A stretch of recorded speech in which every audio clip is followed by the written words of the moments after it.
à tous et à toutes, je suis vraiment heureux de vous retrouver aujourd'hui et aujourd'hui, je vais vous conseiller à propos des différences des écrans d'ordinateur.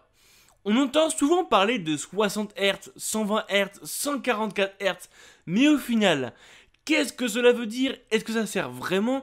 Quelle utilisation pour quel écran? Bref, je vais essayer de répondre à un maximum de vos questions dans cette vidéo. Pour commencer, qu'est-ce que les Hertz? En fait, c'est la fréquence de rafraîchissement d'un écran d'ordinateur. En gros, cela définit le nombre d'images s'affichant sur l'écran par seconde. Pour faire plus simple, un écran de 60 Hz peut afficher jusqu'à 60 images par seconde. Plus le chiffre est grand, plus l'écran peut afficher d'images par seconde. En effet, comme vous devez le savoir, une vidéo est composée de nombreuses images qui, une fois mis bout à bout, peut rendre un objet animé. Les images changent rapidement pour vous donner une impression de mouvement. Le rafraîchissement est à peine perceptible car cela va trop vite pour l'œil humain.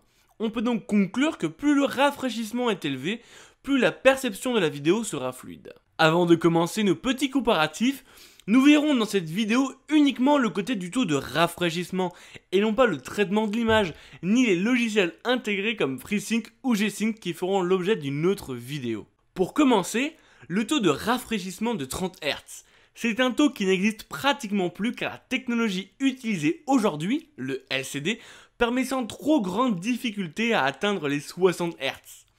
Le 30 Hz, vous allez rapidement voir la différence, surtout sur les écrans et surtout pendant des sessions de jeux vidéo. Cela va être saccadé et peu fluide. Mais attention, si cela est juste pour regarder les films en 24 fps ou la télévision, soit 30 fps en France, vous n'allez pas besoin d'avoir un écran de fou. Nous avons après le 60 Hz qui est aujourd'hui plus ou moins la norme sur les nouveaux écrans.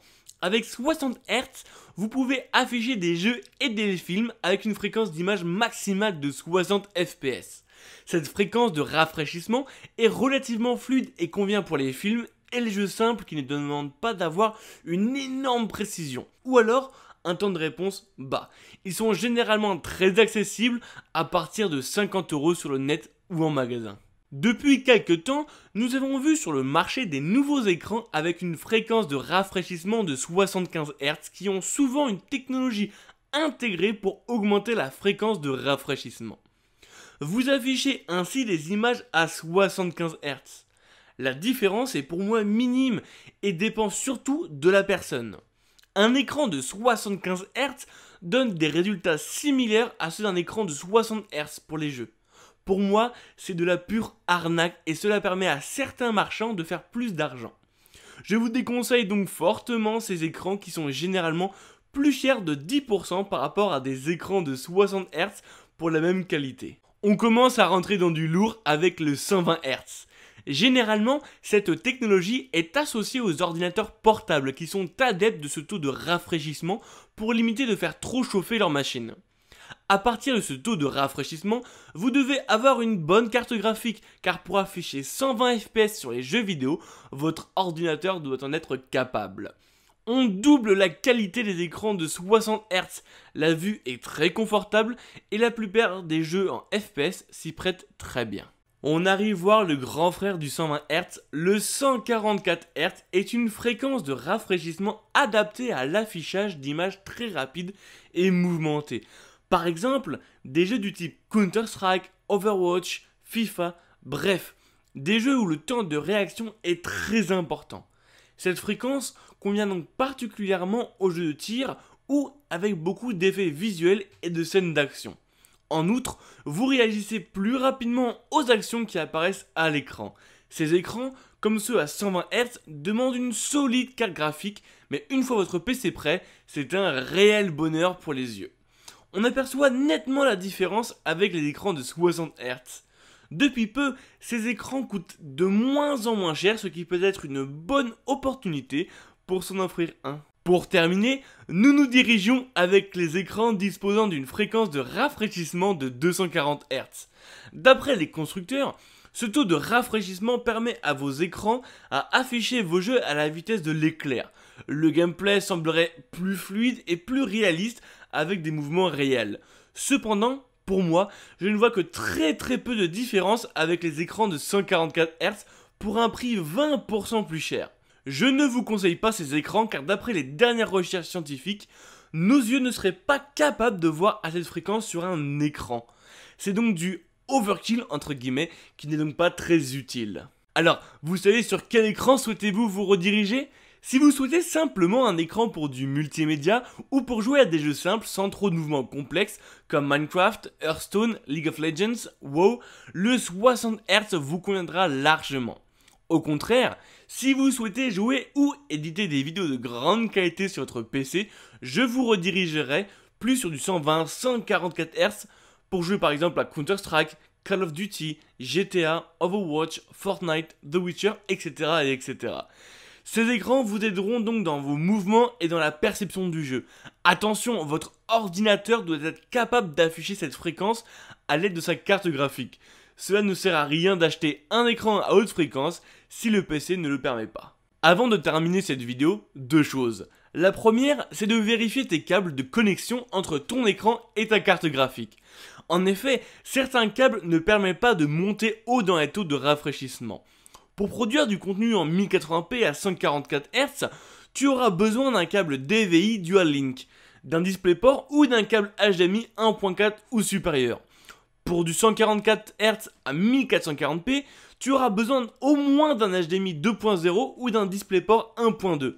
Tandis que pour du 4K en 144 Hz, tu auras obligatoirement besoin d'un HDMI 2.1 ou d'un DisplayPort 1.4 qui atteint son maximum à 120 Hz sans compression.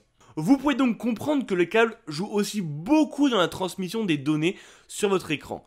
Je vais vous mettre en description un article qui résume assez bien quel câble pour quel taux de rafraîchissement pour que vous ne soyez plus perdus.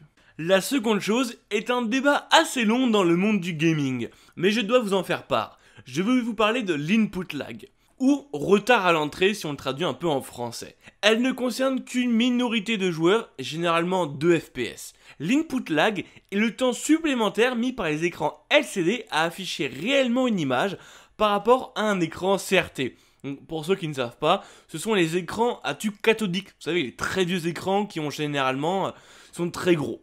Il est dû aux multiples traitements que les écrans LCD appliquent à l'image et peut atteindre ou dépasser, dans les cas les plus graves, 32 millisecondes, ce qui est énorme dans un FPS. Pour mieux comprendre, prenons l'exemple d'un écran avec une fréquence d'affichage de 60 Hz. 32 ms sont l'équivalent de 2 images de retard. Autrement dit, le joueur sur l'écran LCD verra l'action se dérouler avec 2 images de retard par rapport au joueur sur l'écran CRT. Mais alors, pourquoi je vais vous parler du temps de réponse alors que la vidéo porte sur le taux de rafraîchissement ? Tout simplement car plus le taux de rafraîchissement est élevé, plus l'input lag diminue. Avec 60 Hz, l'input lag moyen est de 8,33 ms, mais pointe à 16,66 pour des écrans un peu moins haut de gamme. Avec 120 Hz, l'input lag moyen est de 4,16 ms avec des pointes à 8,33 et en 144 Hz, l'input lag moyen n'est que de 3,47 millisecondes avec des pointes pouvant aller jusqu'à 7. Moralité de l'histoire, un écran configuré avec un nombre de Hz plus élevé permet en effet d'afficher plus de FPS. Mais au-delà de ça, cela permet de diminuer votre input lag, quels que soient vos FPS produits par votre machine.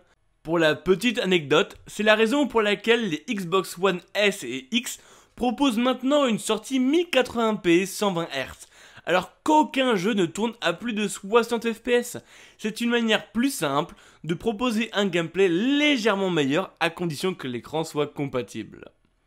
Voilà, c'est tout pour cette vidéo. Comme d'habitude, si vous avez des questions, n'hésitez surtout pas dans les commentaires, j'y répondrai avec plaisir.